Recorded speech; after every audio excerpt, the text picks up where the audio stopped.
So guys, motivation of the day. ഞാനിവിടെ ഒരു skill കാണിക്കാൻ വേണ്ടി പോവാണ്.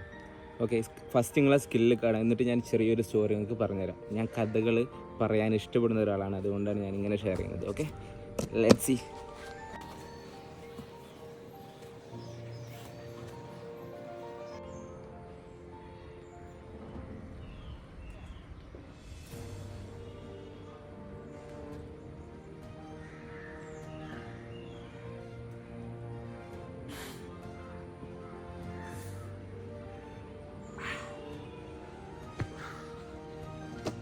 ഓക്കെ, സോ കുറച്ച് സ്ട്രഗിൾ ചെയ്ത് ഇത് ചെയ്യാൻ വേണ്ടിയിട്ട് നിങ്ങൾ കണ്ട പോലെ അത്യാവശ്യം ഒന്ന് സ്റ്റോപ്പായിട്ടാണ് അതിനെ താഴ്ന്നുള്ളൊരു പുഷ് ചെയ്തത്.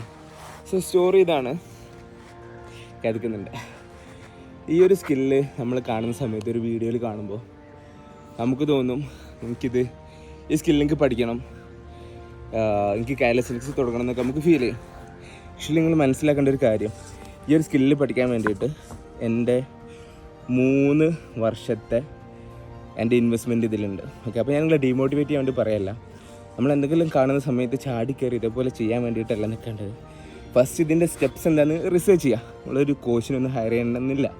റിസർച്ച് ചെയ്യാനുള്ള കപ്പാസിറ്റി നിങ്ങൾക്ക് ഉണ്ടെങ്കിൽ റിസർച്ച് ചെയ്യുക. അതിനുശേഷം നിങ്ങൾ തന്നെ ഒരു വർക്കൗട്ടിൻ്റെ പ്ലാൻ ഉണ്ടാക്കുക.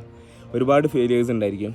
മാക്സിമം ഒരു കോച്ചിനൊക്കെ ഹയർ ചെയ്ത് കഴിഞ്ഞാൽ എനിക്ക് ഫെയിലിയേഴ്സ് ഇല്ലാതെ ഈ കാര്യങ്ങളെല്ലാം സോർട്ട് ചെയ്തിട്ട് സ്വന്തമായിട്ട് ചെയ്യാൻ വേണ്ടി പറ്റും. So moral of the story, ഓരോ സ്കില്ല് കാണുന്ന സമയത്ത് നമ്മൾ വിചാരിക്കും ഒരു മാസം കൊണ്ട് 2 മാസം കൊണ്ട് പഠിക്കാൻ വേണ്ടി പറ്റും എന്നുള്ളത്. പ്രോപ്പറായിട്ട് റിസർച്ച് ചെയ്യുക. മേ ബി 1, 2, 3 വർഷമൊക്കെ എടുത്ത് പഠിക്കാൻ പറ്റുന്ന സ്കില്ലായിരിക്കും നമ്മളിങ്ങനെ വിചാരിക്കുന്നത്. That's it, signing off, by.